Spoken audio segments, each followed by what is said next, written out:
The CEO was surprised to see a girl feeding her son milk. She quickly realized it was a misunderstanding. She assumed her son should be at home. When she learned the girl had extensive experience caring for children and was looking for a pregnancy therapist, she offered her a job with a monthly salary of $18,000. The girl was delighted. She wanted to use the job to care for her son. She then entrusted the child to her best friend so he could look after him. After school, she went to the CEO's house to work as a pregnancy therapist. She was unaware that her best friend had already used her son to replace her and become the CEO's wife. When her friend discovered the new pregnancy therapist was the girl, she was terrified and immediately backed out. She strongly stated she didn't need a pregnancy therapist. The CEO, seeing her strange behavior, didn't understand what was happening. At that moment, the child began to cry because her friend couldn't calm him. The CEO asked the girl to try. Once the girl picked up the child, he immediately calmed down. The CEO was pleased. He recognized the girl's caregiving abilities and said she should work there from that day forward. Her friend immediately objected, saying the girl was a college student and not suitable to be a pregnancy therapist. The girl said she had given birth to a son and that her son was with her friend. To prove this, she called her friend.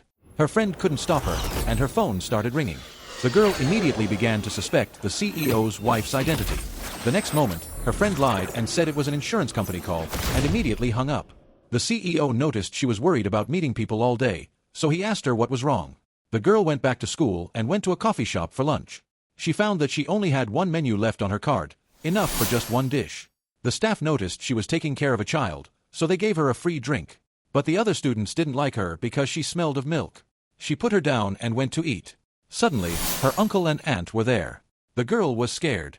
Her friend had actually given $200,000 to her uncle and aunt, saying they were going to take her away so she could become her husband. Her uncle and aunt had already taken the money and were going to take her home to marry an old man. At that moment, her friend was also there. Instead of helping the girl, he forced her to go home and get married. He said he would take care of the child. At that moment, the girl realized the truth about her friend. She refused to leave the child, but the uncle forced her to sit in the car. There, the CEO's tests revealed that the wife was not the child's real mother.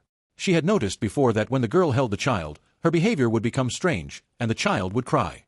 But when the girl held the child, she would immediately quiet down. Usually, the child would be led to its real mother. The CEO understood that the girl was the child's real mother. He immediately got into the car and left the school. There, the girl's uncle and aunt had already taken her home. She cried, but they forced her to go home and get married. They not only wanted a discount, but they also wanted $2 million. The car was about to leave, and the CEO's car was there. Her friend stood there worried because her secret car was about to leave.